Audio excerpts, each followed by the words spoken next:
Жанат қарапайым қыз, үйінің кенжесі, әжесінің қызы болып өсті. Алдында екі әпкесі және жалғыз ағасы бар. Жастайынан өте білімді болып өсті. Кітаптан бас алмайтын. Жәмилә әжей 15 жылдан бері көзі көрмей төсекке таңылған. Келіні Айнагүл қарт ананың қас қабағын бағып, көңіліне кірбің түсіргісі келмей, осы уақыт аралығында бір ауыз артық сөз айтпай бағып қақты. Қария кісі әсіресе аурушаң болса, жас балаша болып қалады емес пе? Барлық қажетін орындап, күн жылыда сыртқа шығарып, ас түсіне түсіп, немерелері де бәйек болатын. Әсіресе Жанат әжесін ерекше жақсы көрді, себебі әжесі келінін қатты жақсы көретін. Үнемі өзің секілді адал келін бұйырсын саған деп батасын беріп отырады. Айнагүлдің жалғыз ұлы болғандықтан іштей әумин деп қуанып қалды. Бірақ арманындағы келін бұйырмайтыны оған беймәлім еді. 4 перзенті үшін аянбай еңбек еткен Сағындық аға мен Айнагүл жеңгей қарапайым тұратын. Отағасы такси айдап, жеңгей дүкенде сатушы болды. 3 баланы оқытты, қажетін өтеді. Үйдің кенжесі Жанат та мектепті аяқтап оқуға түсуді армандады. Бірақ ұбт-дан балы жетпей ауылда қалып қойды. 1 жыл ауылда қалып әжесіне қарады. Сол жылы әкесі қатты ауырып, пышаққа түсіп қалды. Қыстай отын тасып, қуығына суық тигізіпті. Құдай бір айналдырғанды шыр айналдырады деп, анасы да сиыр сүтінен бруцеллез ауруына шалдығып ауруханадан бір-ақ шықты. Сонымен үйдің бар ауыртпашылығы малға қарау, отын жару, от жағу, 95-тегі қарт әжеге қарау, бәрі Жанаттың мойнына түсті. Әпкелері тұрмыста, ағасы оқуда. Осы уақытта бүкіл ауылда сыбыр-күбір тарай бастады. Сағындық та Айнагүл де ауырып жатыр. Бар ауыртпашылық қаршадай қызға түсті-ау. Одан да Құдай кәрі кемпірді ала салмады ма деген әңгімелер гу-гу есті. Жанат мойымай үй тірлігінде, сырттағы жұмыстарды да, ата-анасына, әжесіне де қарауды ұмытпады. Одан сәл қолы қалт етсе, кітапқа жармасады. Қалайда биыл оқуға түсуім керек деп. Бірақ бұл жылы да оның бағы шаппады. Математикадан ақсап, тағы грант иегері атана алмады. Тамағына ащы өксік тығылып, еңіреп қоя берді. Неге Құдай маған көп көрді екен деп налыды. Осы кезде ағасы қалада жұмыс жасап, үйге қаражат жіберіп тұратын. Ата-анасының жағдайы түзеліп, беті бері қараған соң, Жанат қалаға ағасының жанына жұмыс жасауға кетті. Ақша тауып, ақылы болса да оқимын деп шешті. Әжесінің батасын алып қалаға келді. Ағасымен бірге көкөніс сатып ақша топтады. Ағасы Санат өте жуас жігіт, тірлігін істеп, үнсіз күліп қойып жүре береді. Мінезі ауыр болғандықтан бүкіл ауыл оны жақсы көретін. Жақсы жар кездесуін тілейтіндердің қарасы көп. Ақыры сауданың арқасында Жанат та оқуға түсті. 1 жылдан соң ақысыз оқуға ауысты. Ағасының да жұмысы дөңгеленіп, күннен күнге жақсара берді. Алғашқыда пәтер жалдап тұрды да, сосын жер алып, үй соға бастады. Барлығын Жанат екеуі бірге жүріп істегеннен соң ба, ағалы қарындас екеуі өте мейірімді болды. Ата-анасына да қаржылай көмек берді. Енді Жанаттың тек бір ғана арманы, ағасына керемет келіншек жолығып, сырлас жеңге табылса екен дейтін. Әжесі өмірден өтіп, ауылдағы қой ешкіні қасқыр талаған соң, соңғы қарамалды сатқызып, ата-анасын қалаға көшіріп алды. Үйдің құрылысы аяқталмаған соң, барлығы пәтер жалдап тұрды. Жанат оқуды аяқтап, қаладағы мектепке тарих пәнінің мұғалімі болып орналасты. Осы уақытқа дейін не жігітке қарамапты, не қыдырмапты. Үй аяқталып, енді бәрі Жанатты ортаға алып, тұрмыс құруын айтып, құлақ етін жей бастады. Бірінші ағам үйленсін, жеңгемді көріп, сырласып, біраз жүрейін деген Жанатқа ағасы: қарындасым, осы уақытқа дейін көмек бердің, өзіңді ойламадың, сенің жолың жіңішке, тұрмысқа шық деп рұқсатын берді.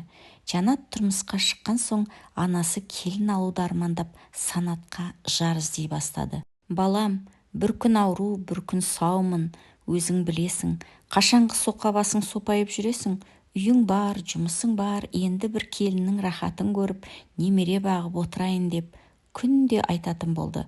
Содан Санат ауылдың қызын жар етіп, бір-ақ күнде бойдақ күнмен қоштасты. Өзінен 13 жас кіші сұп-сұлу келіншегіне қарап сүйсініп қояды. Алғашқы күндер жақсы өтіп жатты. Жас келін болған соң, майда шүйде олақ тірлігіне енесі көз жұма қарады. Өзі жуас кісі, келін келген соң мүлде тұйықталып кетті. Санаттың мінезі анасына тартқан болатын.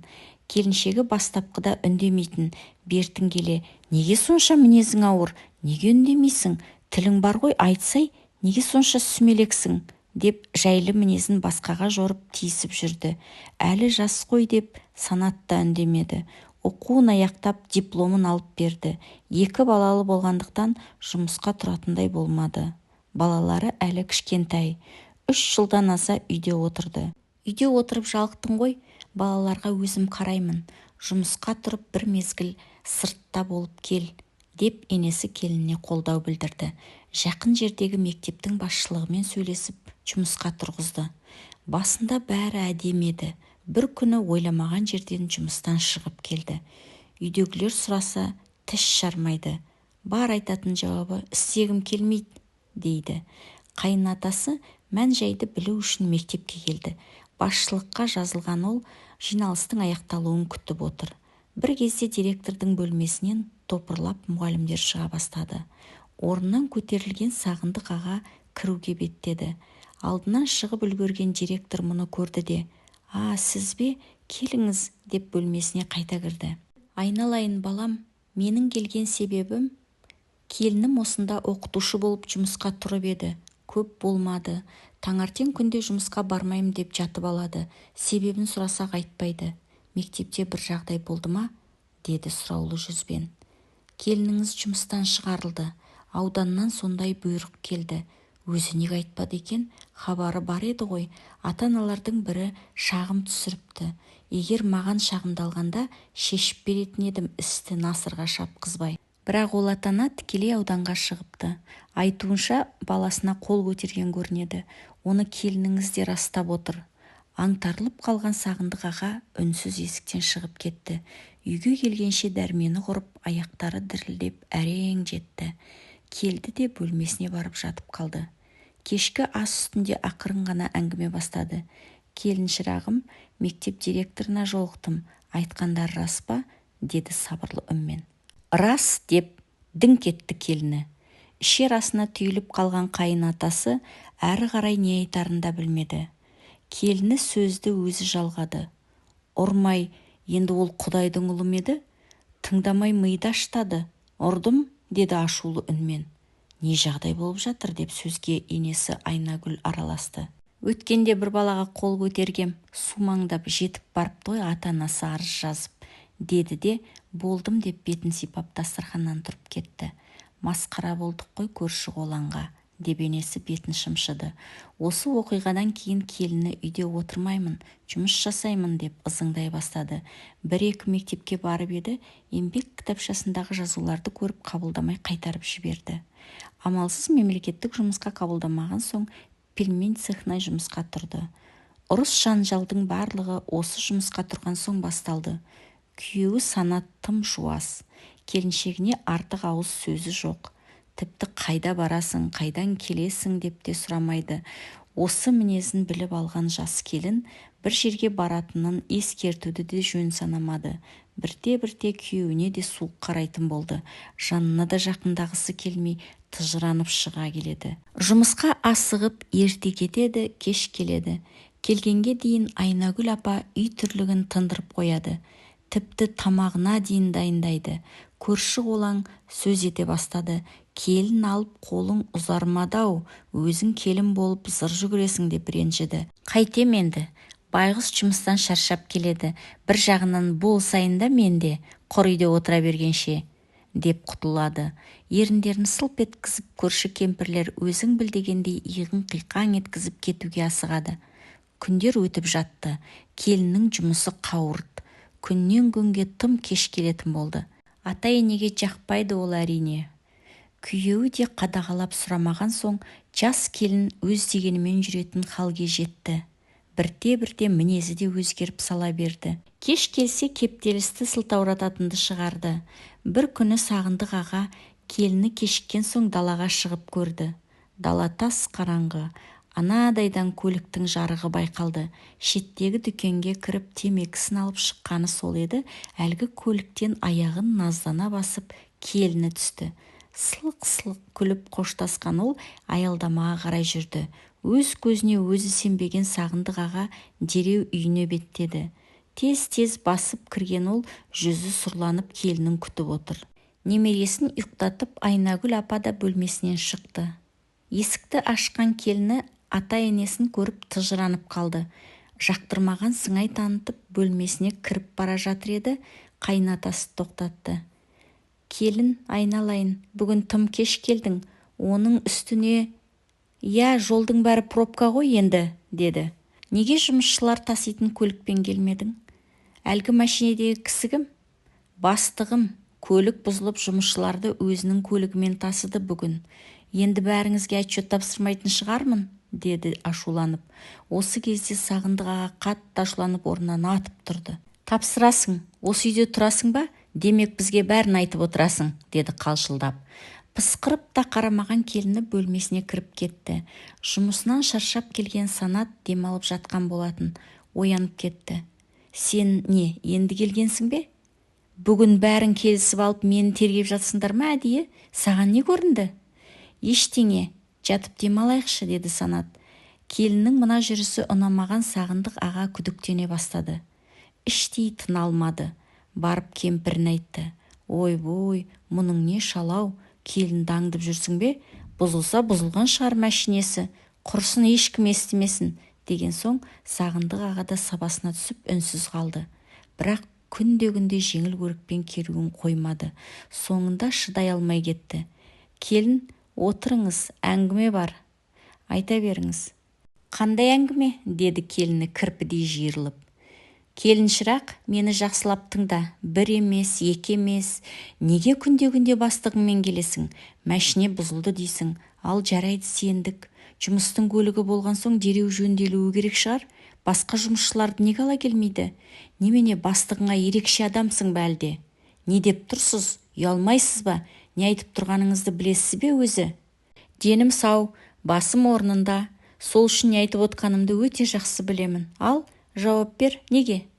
Қапелімде бұлай жағамнан алады деп ойламаса керек, келіні өтірік шыңғырып, жанжалдасып, кінәсі жоқ адамның кейпіне түсіп жылап қоя берді.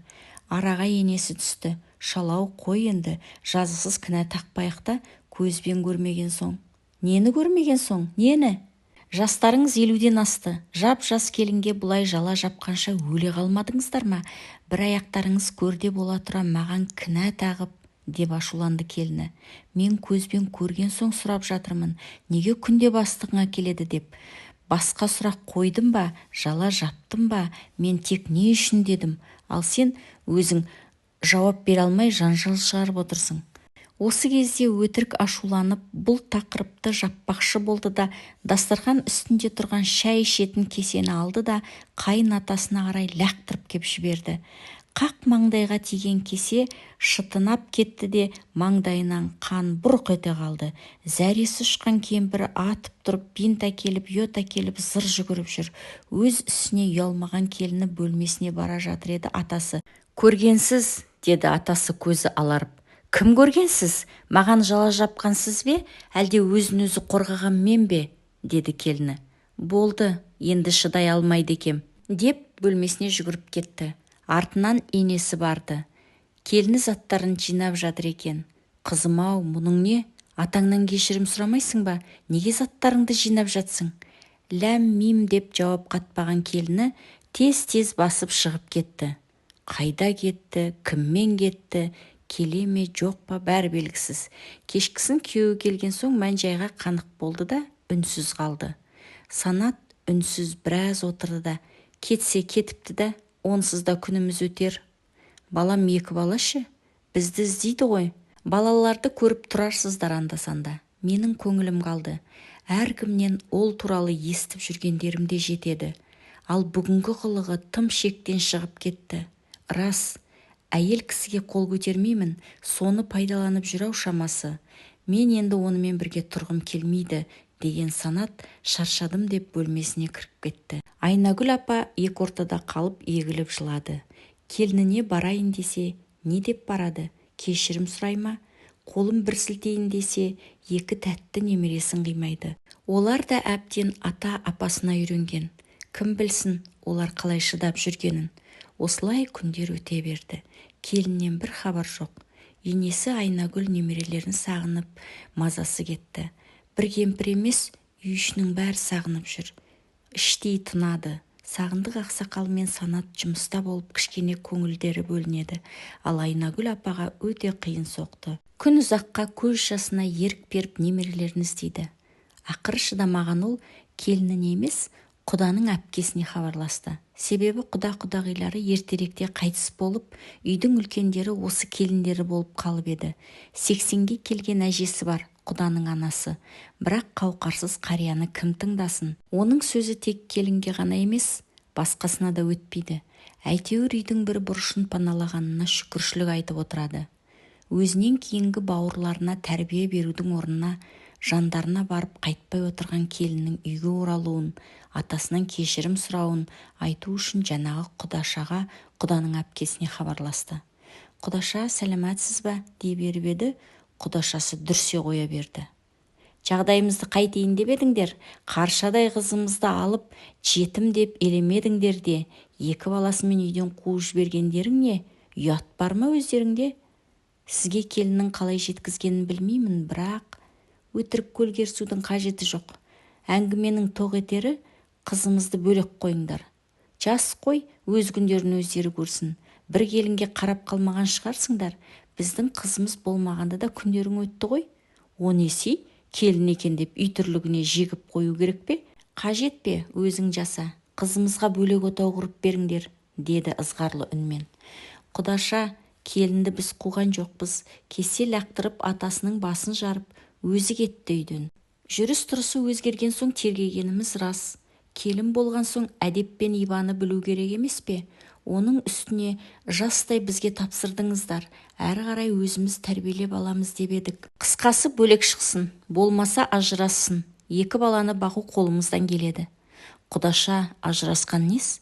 Жаман ырым шығармаңыз. Екі бала тұрғанда қайда барады? Енді екі бала деп өз өмірін қор қылмайтын шығар қызымыз. Ойланып жауабын айтарсыз. Екі немереңізді ойласаңыз, бөлек шығарыңыз. Енді Санат үйдің жалғызы ғой, мына қара шаңырақты қалай тастап кетеді? Дағарадай 7 бөлмеге сыймады деп жұрттар күледі емес пе? Деп жатқанда Құдашасы телефон трубкасын қоя салды. Айнагүл ападан маза кетті. Екі жақтың үлкендері болып екі жасты қосамыз деп ойлаған ойы быт-шыт болып шытынаған кеседей пара-парасы шықты. Амалсыз баласына келінді алып келуін сұрады. Бірақ Санат келісер емес. Әкеме қол көтерген, отбасымда адам құрлы көрмеген, сыйламаған, әйелдің маған қажеті жоқ деп бірден бас тартты. Айнагүл апа кімге барып мұңын шағарын білмеді. Анда-санда келіп тұратын қыздарынан алғашқыда жасырып жүрді. Жұмыс басты олар телефон шалғанда немесе үйге келгенде жеңгелерін төркіндеп қыдырып кетті деп ойлайтын. Бірақ қашанғы жасырсын, қашанғы төркінге кетті деп алдайды. Сезіктенген кіші қызы мән-жайды білгенде бірінші болып ағасына жаны ашыды. Екі баласын ойлап жүнжіп кетіпті. Үйдің тірлігін бүкшіңдеп істеп жүрген анасын көріп көңілі босады. Кеткен қыз төркінде болып жатқан іске араласпайды деп үйреткен анасының өзі. Амалсыз іштен тынды. Бір күні Айнагүл апа көңіл жазып қайтайын деп көрші кемпірге келді. Көрші кемпір салқын қарсы алды. Баяғыдай күлімдеп, «Әй кемпір-ау» демеді де. Әңгімені әріден бастады. «Я, қалдерің жақсы ма? Жүрміз өлместің күнін кешіп. Келін хабарсыз кетті ғой. Я, сол жаныма батып жүр, немерелерімді сағындым. Барып алып келе ғой десем, Санатта қырсығып отыр. Келіндеріңді өздерің күн көрсетпей қуып шығып, енді несіне көлгерсіп отырсың, қызық адам екенсің, деп қойып қалды көрші кемпір. Не деп отырсың? Күн көрсетпеген нес? Оны кім айтып жүр? Келіннің өзі айтты, бір-екі рет үйге келгенде қуып шығыпсың. Қашан келіпті? шатасып отырсың-ау, мен ол келінді үйге келтіре алмай жатқан жоқпын ба? Өткен жолы есігіңнің алдынан көргенмін. Кеш қараңғысы қоюлана бере қақпа алдында тұр екен. Кірмейсің бе дегенімде, үйге кіргізбей тұр деді өзі. Дәл қай күні есіңде ме? Әрине, абысынымның үйіне беташарға барған күні, өткен сенбіде. Айнагүл апа бірдеңе есіне түскенде орнынан атып тұрды. Жақсы, рахмет шайыңа, кейін келермін деп асыға басып шығып кетті. Үйіне келіп мусор тастайтын шұңқырға қарай адымдады. Жексенбі күні есігінің алдын, қақпаның жан-жағын тазалағанда қиқымдалып қырқып тастаған бір ер адамның футболкасын тауып алған еді. Ойында ештеңе жоқ, мусорға тастай салған. Енді сол мусор есінен кетер емес. Мусор тастайтын шұңқырға келіп қараса, ештеңе жоқ. Шалы бәрін өртеп тазалап тастапты. Үйге үнсіз қайтты. Есінен кетер емес. Неге қақпа алдында жатыр деп ойлап еді сол кезде. Бірақ келіні туралы жаман ой мүлдем ойламапты. Ертеңісінде күн ұясына батарда келіні тағы келді. Және ешкім байқай қоймады. Осы кезде көрші кемпір тағы көшеге шықты. Келінді көріп жанына барды. Әй, шырағым-ау, үйге неге кірмей тұрсың? Айнагүл ондай қатал адам емес еді ғой. Болмаса мен кіргізейін, жүре ғой. Жоқ, қажет емес. Егер қиын болмаса, мына затты қора жаққа апарып лақтыра салыңызшы. Бұл не? Деді көздері шарасынан шығып кемпір. Жай әшейін, сөмке мен іш киімдер ғой, осы үйдегілердікін алып кетіппін өткен жолы. Жарайды онда, деп кемпір үйіне қайтты. Үйге келген соң көрші кемпір біраз ойланып отырды. Сөмкені ашып көргісі келді. Бір жағы іш киімдер болған соң жиіркеніп қалармын деп те ойлады. Ертеңіне таңертең ерте тұрды да үйдің артқы қорасына көрші үйге қаратып сөмкені іліп қоя салды. Арада 3-4 күн өткен соң Санаттың отбасы өзгере бастады. Біресе Санат, біресе әкесі қайта-қайта мазасы кетіп, жұмысқа бара алмай жатып қала беретін болды. Кейде тіпті қатты ауырып қалатын. Сап-сау адам қалай аяқ астынан ауырады? Мүмкін суық тиді ме екен деп ойлаған Айнагүл апа жедел жәрдем шақырды. Олар еш кінәрат таппай, тек ағза әлсіреген деп бір-екі дәрумендер жазып беріп кетті. Жедел жәрдемді көрген көрші кемпір жағдай сұрауға үйге кірді. Мән-жайға қанық болған соң аз-маз ойланып отырды да әлгі сөмке есіне түсті. Дымын білдірмей сытылып шығып кетті де үйді сырт айнала беріп қараса, қорада әлгі қара сөмке әлі ілініп тұр екен. Бар бәле осы сөмкеде ме екен деп Айнагүл апаны шақырып келді. Қой, құрсын, келінім ұрысса шапылдап ұрсатын шығар, өтірік сөйлесе сөйлейтін шығар, бірақ ондай харам іске бармайды, деді Айнагүл апа. Көрейік те ішін, маған беріп кетіп еді, ішінде осы үйдің заттары бар, шатасып алып кетіппін деп еді. Кәне, әкелші бері, деп Айнагүл апа сөмкенің ішін ашты. Ешқандай да іш киім жоқ, қиқымдап қиылған кәдімгі адамның шашы тола. Мынау не бәле? Алла сақтасын, деп апа қоқысқа апарды да өртеп жіберді. Дәрет алып іштей дұғаларын оқып пәле-жаладан қорғанды. Көрші кемпір өз ойымен өзі болып үйіне қайтты. О, тоба, әлгі келін мені алдағаны ма сонда?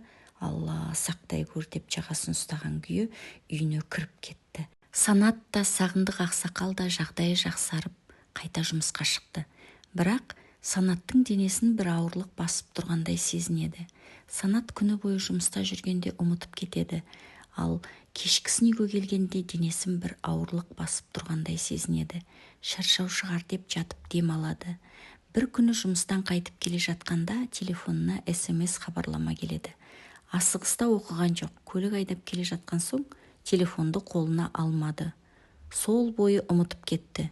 Үйге келіп, кешкі ас ішіп, жайғасып отырып телефонын іздеді. Сол кезде SMS есіне түсті. Кім екен деп телефонды ашып еді. Сәлем, қалғалай. Менсіз күнің қалай өтуде? Балаларыңды сағынбадың ба? Кеткеніме шүкірлік айтқандайсың. Мүлде хабарласпадың. Ал мен сені сағынып жүрмін, деген әйелінің сөздері жазылыпты.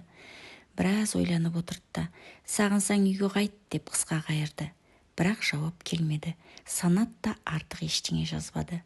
Бірақ Шай үстінде келіндері хабарласқанын айтты. Әкесі мен анасы қуанғаны соншалық дереу барып келінді алып кел деді. Бірақ Санат қарсы болды.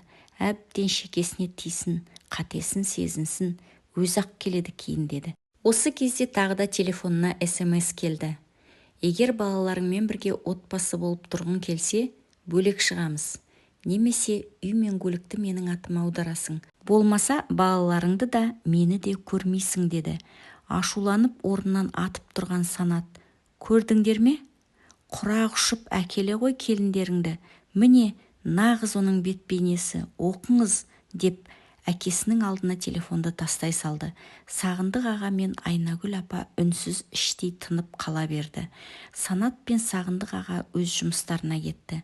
Сол баяғы Айнагүл апа ғана үйде жалғыз қалды. Ой үстінде отырғанына 2 сағаттан асты. Орнынан қозғалған жоқ.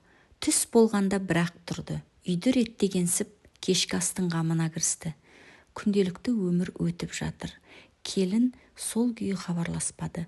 Санат та қайта сөйлесуге құлқы жоқ. Соңғы СМСінен кейін қатты көңілі қалған. Ал Сағындық аға мен Айнагүл апа немерелерін көрмегелі 5 айдың жүзі болды. Санаттың құлақ етін жеп бітіретін болды. Бар айтатындары: келін не десе де келісеміз, алып келші дейді. Бірақ Санат келіншегін алып келмеймін дейді. Үй мен көлікті соның атына аударып, оның үстіне жалғыз ұл бола тұра ата-анамды қалай жалғыз тастап бөлек тұрамын?